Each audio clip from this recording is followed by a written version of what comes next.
Yo, what's up, everybody? It's Big D in the place to be. Once again on Addiction and Recovery Talk. Today, I got my son Spencer with me. He's gonna, you know, share a little bit of his experience, strength, and hope. Obviously, I guess you guys can see the striking resemblance. It's uncanny, right? It's crazy. It's uncanny. Yeah, but Spencer, um, it's been my son's. Well, I met Spencer when he was 2 years old, and then me and his mom got together and had other children, got married and all that good stuff. So he's been in my life since he's 2. He just turned 28 in February. And he started making meetings with me, as a matter of fact, when he was around 7 on a regular basis. He probably went before that, but the big relapse for his mom was October 16th, 2003, and that's when all our lives got turned upside down. And she relapsed, and she left, and it was just me, him, and his 2 sisters trying to pick up the pieces. And a few days after that, me and him started making meetings every day. So Spence, I just wanted to ask you, how did you feel, and tell me your recollection of going to meetings and what you thought about it and all that kind of stuff like that. Okay. Well, my name is Spencer. I think that for me, I didn't understand what meetings were when we started making meetings. Like, I didn't understand what we were actually doing there. I just thought it was some place we all went to like hang out, and then like it was like fun to me then, because I was like, oh, we would go every single day, Monday through Friday, even the weekends sometimes. And like I knew the Serenity Prayer when I was 7. It was just a fun environment to be around, to me, when I was that young. And then I didn't really understand until I got older, and I moved out on my own and went, started experiencing life, on my own as an adult, that I started using, and then I really understood what they were about.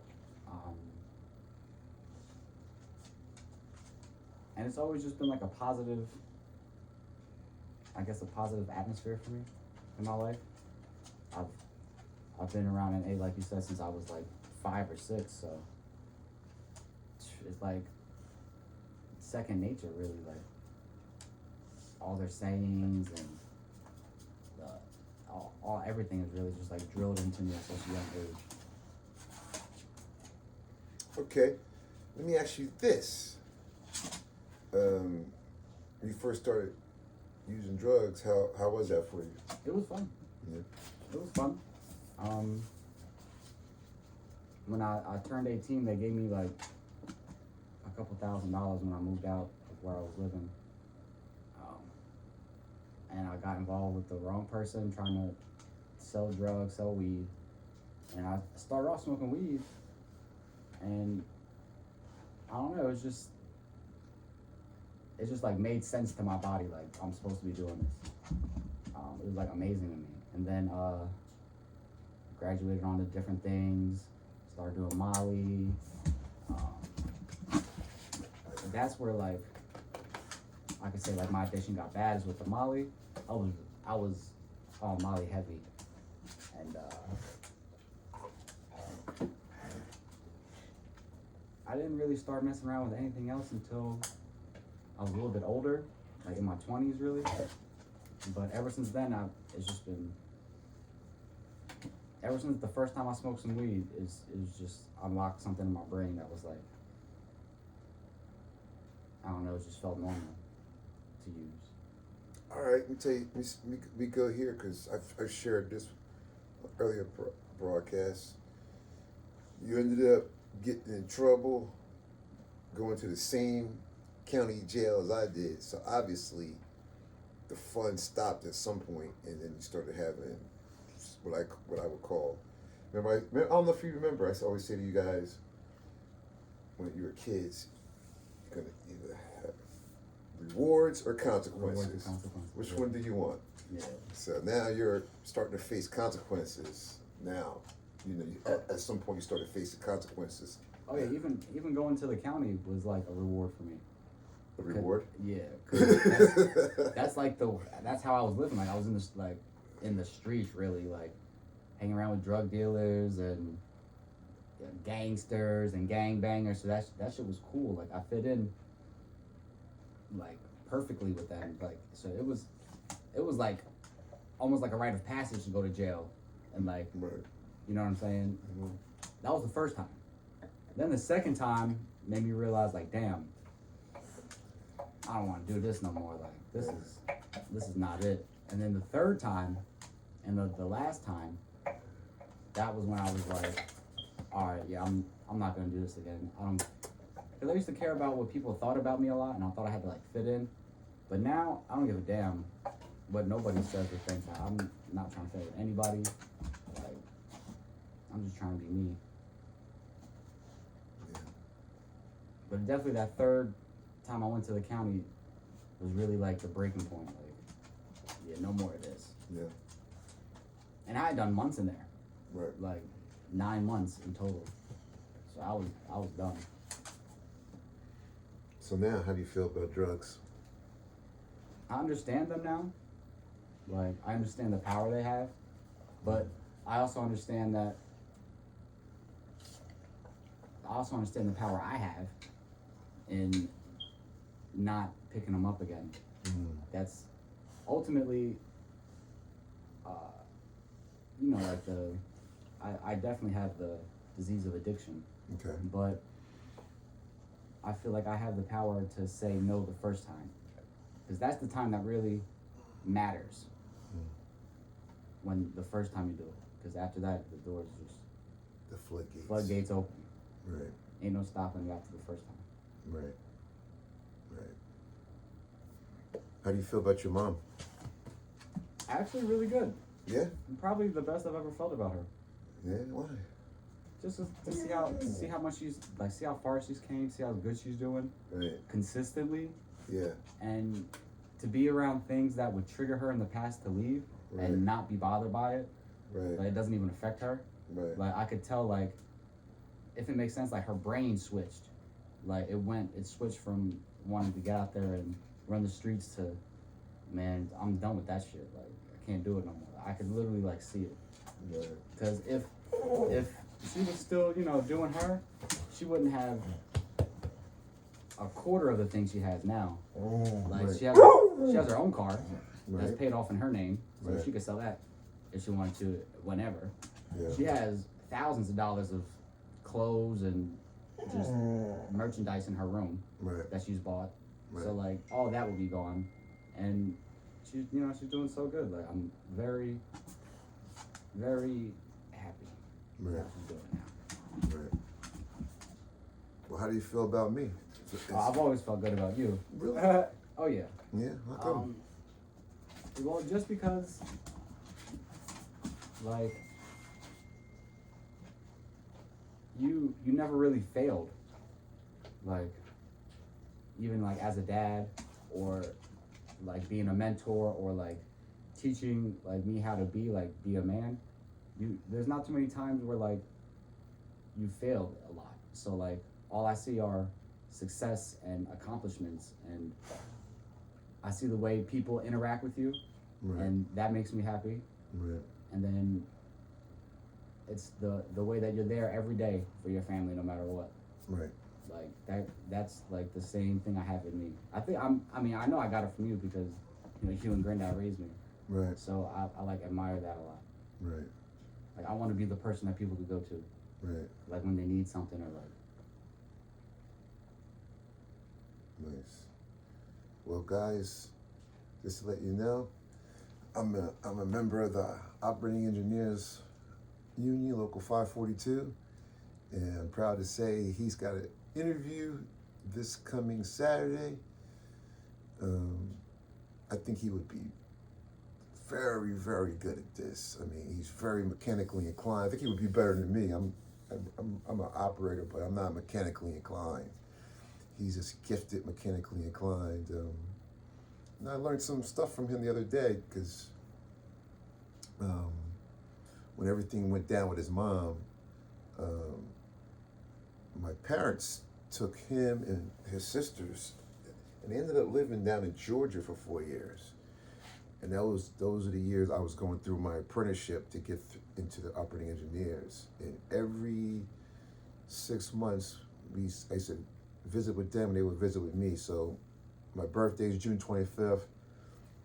I think they used to come up to Philly to visit me, and then on Christmas I used to go to Georgia to visit them. So every 6 months we would visit with each other.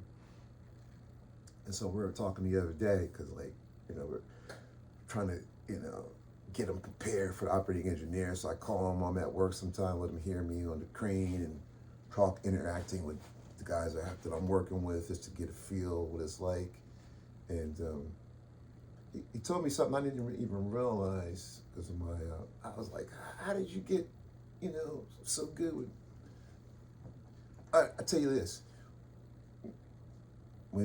after I got married a second time, they came to live with, me and my wife, my new wife, and they had, she had 2 daughters. One was in college and one was the same age as my youngest. And the washing machine broke down. Remember that? Oh yeah. And I don't know, and I'm ready to buy a new washing machine. And he said, Dad, let me look at it. I think I might be able to fix it.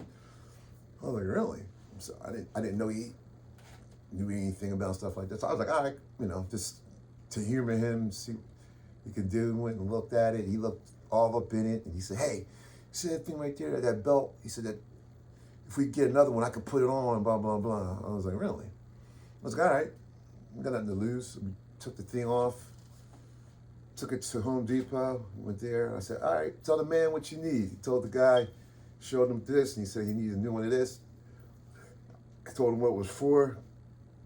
All right, the piece cost it was cheap, it was less than $10. It was like a little belt or something, right? Mm-hmm.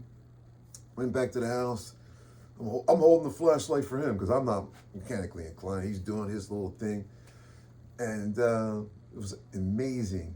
The washing machine worked. He turned it on, it worked. I mean, I'm like high-fiving this kid. He's like 13. I'm like, oh my God, he fixed the washing machine. Because I thought I was ready to buy a whole new one. And that's when I was like, wow. And then, just time went by, you just started seeing he was gifted mechanically, and he fixed my truck a couple months ago just by looking at a YouTube video, and he's got this gift. So I asked the president of my union who runs the apprenticeship program, I told him about him, and I said he's mechanically inclined, gifted like that, and so they always looking for people who want to be mechanics. And I was like, dude, you get in there as a mechanic, man, you'll never be out of work. And so praying that he gets in, I just got to think we'll be the first father and son duo that's the father's black and the son's white. I mean, we got to be making history. I mean, I don't see that's been done before, but I've been raising him since he was 2 years old, and he has not been an easy kid. But I wasn't either. And so sometimes I had to show him tough love, sometimes whatever, and so he's at that point now. I see that he's been humbled by life and not doing the right thing, and the consequences are too heavy, and I think he's sick and tired of being sick and tired. So all my children, man, I back them. They make mistakes, I did, but I can see he's ready to to do what he's got to do and to be successful. So I'm proud. So I just wanted to get him on here, and just trying to mix it up, because I don't really have a co-host right now. So I'm just trying to mix it up. I hate quitting stuff. It's not like I'm getting a whole bunch of viewers, but whatever, man. One day, who knows what might happen, but it's not going to happen if I give up. And I want to show my kids, don't give up, man. Just keep trying, just keep pushing every day. They watched me, man, and they were a big motivating factor in me having the drive and the motivation and the ambition that I had, because I had 3 little kids, man. When his mom left, he was 7. My other daughter was almost 4, and my other daughter was 10 months old, man. I was like, there's no way. And I don't know if you remember, I told you guys the truth, remember? Oh yeah. I'll never forget. Oh yeah. I think I went to visit them in Georgia, and we were driving around. I parked, and I just talked to them like they were grown-ups. And I said, look, man, your mom has a drug problem, and, and this is why she left, and, like, she's not a bad person, she's just sick, it's a sickness, and blah, blah, blah. And I remember just breaking everything down. I don't know if you remember this. And when I finished talking, you said, man, that's messed up. And it cracked me up, because it seems like you want to curse. Like you wanted to say the F word, but you said, man, that's messed up. And it just stuck in my mind. And I was just like, man, I got it. And at that time, like they lived with my parents, and it was year to year. I actually wrote signed papers with my mom and dad like every year. We did it 1 year at a time. And then once I graduated my apprenticeship, I met my second wife, and we got married, and they moved up to here. They came from Georgia, and we rented our house out in Philly and moved to Cherry Hill. And like, he's 28 years old now. The other daughter's 24, the other one's 21. Everybody is starting to go in the right direction, doing good. My daughter is getting ready to be a nurse in May, and my other daughter is like a TikTok, YouTube personality, and she's starting to really be successful doing that. And yeah, man, life is good, man. We didn't give up. We keep fighting. We keep doing what we gotta do, and I need to continue to be the leader of the family and let them see that I do what I'm supposed to do. So, like, I got people watching me, and even when they weren't doing the right thing, I continue to do it, because I figure one day, they would make that decision. There's one thing as a parent, you're powerless over what your kid did, because when he was going through all his trouble, I was powerless. You know what I mean? Sometimes, I cursed him out, went nuts, hollering and screaming, whatever, you know what I mean? Shut the door on him, kicked him out. And he, come back, and then you sometimes, when you love somebody, you're upset, you can't control the outcome, and you see them going down a road that is not good. But like, for me to endorse him to go into my union, that means I have total confidence, because this is no joke. This is a lifetime opportunity, and I think he would be a perfect fit. Anything you want to say to wrap it up? No, just that, I'm excited to get another chance so I can do life right. And be successful. That's what's up. And guess what? We're gonna be successful, and then we're gonna do an episode, I don't know, somewhere down the line, tell you about all the success. So yeah, I'm here with my son Spencer and our dog Bruno.